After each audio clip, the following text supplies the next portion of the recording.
Second Thessalonians is saying the same thing that Revelation 13. What is the mark of the beast? Because if you take the mark, you're going to go into eternal damnation. Second Thessalonians explaining to you a little more easier. Read that again, Yuri. And with all deceivableness of unrighteousness. So this man would deceive us with sin. Go ahead. In them that perish. In them destined to perish. Because they receive not the love of the truth. Because you receive not God's laws and commandments. Go ahead. That they might be saved. That you might be saved, brothers. That you might be saved, sisters. Come on. And for this cause. And for this reason, because you reject the commandments, God shall send them strong delusion. You're going to believe everything this white man tells you. Go ahead. That they should believe a lie. You're going to believe every lie he's told you. That they all might be damned. Be what? Be damned. Be what? Be damned. That's eternal damnation. That's the lake of fire. Go ahead. Who believe not the truth. Because you didn't want to keep God's laws, his commandments, your fate is sealed. I want to give all the praises and the honor to Yahweh Bahashem, Yahweh Shai Bahashem Ruach HaKodesh, and double honors to the elder apostles and the bishops of Great Millstone. Shalom to the other elders and brethren. Shalom to the elect. Anyway, real quick, this is a short intro so I can go into this video. Bishop Nathaniel has managed to link 2 Thessalonians 2 with Revelation 13, which is fine. But we're going to show you where he goes off, and really it goes against what he teaches. He says because of the sin is like the mark of the beast. This is what he's saying. But there's going to come a time, I think I'm going to get Revelation 2 and 10 as well. I think I'm going to get that as well. Because what are we going to show you in the lesson? I'm going to go into maybe some old Bible, maybe some commentary, look up some words. I don't know. But wearing your fringes will not save you in the day of the mark of the beast. I guarantee it. It's your faith in the Messiah that's going to save you. Right? So let's go to Revelation 13. I'm going to just jump to the point. Let me see if I can jump. I'm going to jump to 14. And deceiveth them. It's 13. And he doeth great wonders, so that he maketh fire come down from heaven on the earth in the sight of men, and he deceiveth them that dwell on the earth by means of those miracles. Now we notice what miracles, right? You have a lot of technology. People are being deceived right now. You know, a lot of people, I'm older, so I used to come up knowing everybody's phone number in the top of my head. But now, with the cell phones, it's all doing everything for you. We used to have to get up and turn the television knob when I was younger. You know, there was no remotes.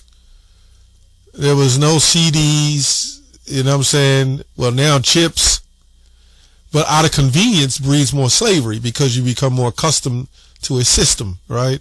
But anyway, which he had the power to do in the sight of the beast, saying to them that dwell on the earth, that they should make an image of the beast, which had a wound by a sword and did live. And he had power to give life to the image of the beast. And Bishop Nathaniel says this is Hollywood.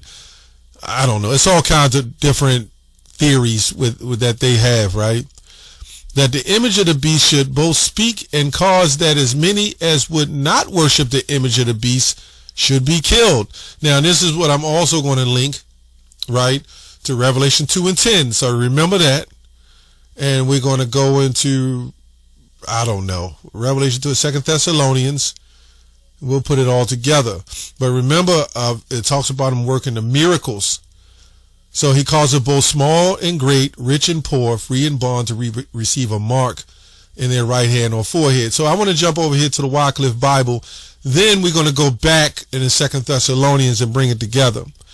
Now, this Bible is in the 1300s. So the problem with English, the translations, like every year a word means something else. This is why we got the word world with 18 different definitions. I think it's 18. It might be 25 now. Right? The world of the alphabet people, you know. let's go to 16. And he shall make small, Second Thessalonians great, explaining to you. Listen, rich and poor, free men and bondmen, all deceivable to have a character so this in their right hand, it says right hand, or in their foreheads, them that and no man might buy. Right? So we look up this word character, and this is very crucial because you receive not to look at one word and assume it means something else without getting proper understanding of that word. Come on. So we go here to character. Here we go, online etymology. Commandments. God shall send It them says strong delusion. You're going to believe character, everything this white man tells you. a symbol branded on the body. Now you can go into different translations of different Bibles. It'll tell you the same thing. Be damned. He what? Right? It says, it wasn't until later it was changed to a character like this person is a character, Because which, you didn't want to keep God's laws you know, and it, commandments. when you look at like a cartoon character, that was actually scribing, a drawing, you know what I'm saying? Then people start acting like that and they would say, oh, that's a character, right? But the original character was a physical etch or sketch, right? Character, symbol imprint on the soul, right? Symbol imprint on the soul, properly instrument for marking, right? Karoxen, to engrave. So we know your soul where it is. You know what I'm saying? Karoxen, right, means to engrave. For karox, a pointed stake, like that car, that SUV called the Palisade. Palisade. That's what that is, right? So, and then it goes on through different etymologies or whatever, pre-Greek. But this word we see in Revelation 13 strictly means something physical. So we go right here. I know we go over this a lot, but just for some of you who may not know, let's go to the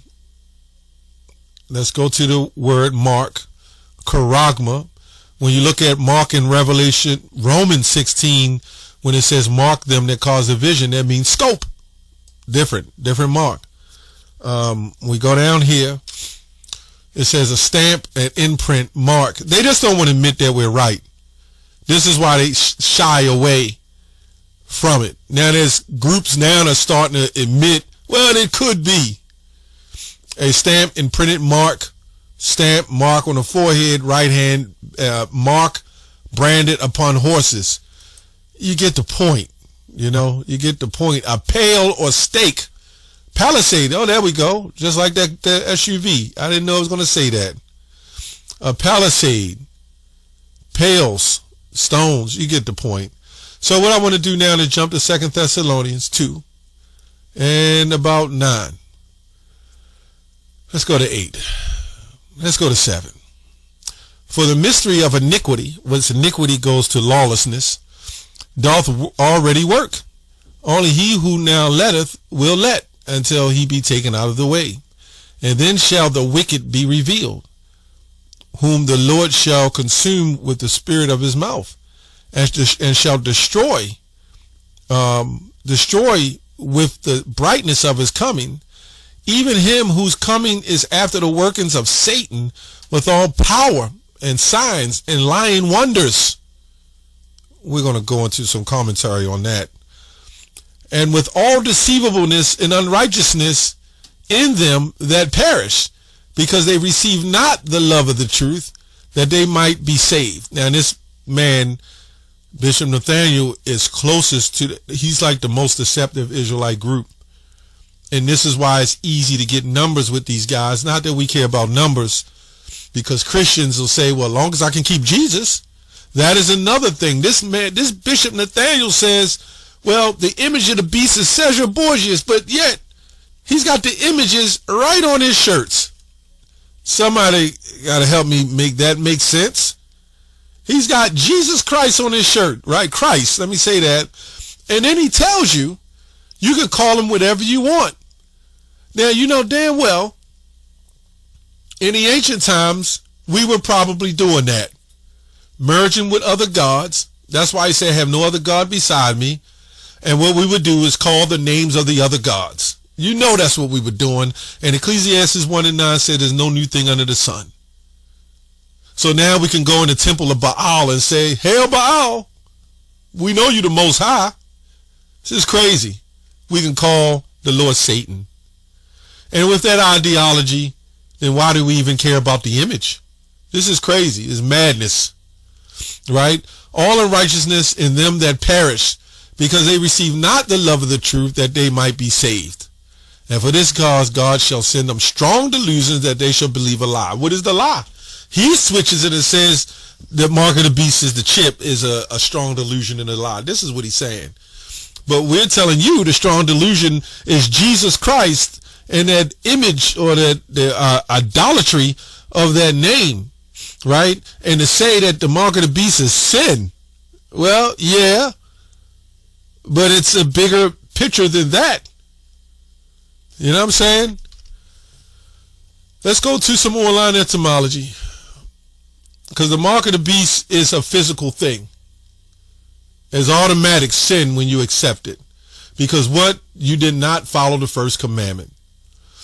It says in this text of 2 Thessalonians, it says deceivableness does not mean readiness to be deceived, but according to Old English usage, has an active meaning. The words include the expand the list just given in all a sham power, right?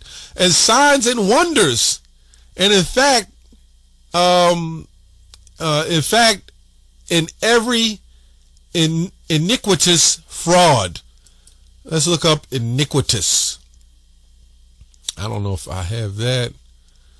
Unjust, wicked, iniquity, lawlessness, right? Iniquity. Let's go on. Let's look up deceivableness, which goes to, let's see what it says. Strong's G, 539. Apate. Well, this says, what do you know? Deceitfulness. So I went into the Strong's. Delusion, G, 538. This is what it says. This cut you, Nate. To cheat, beguile, deceive, beguile, to trick you. And this is what's happened. This is what happened. You'll be beguiled into accepting that chip. It says compared to amuse, delusive, deceptive, right?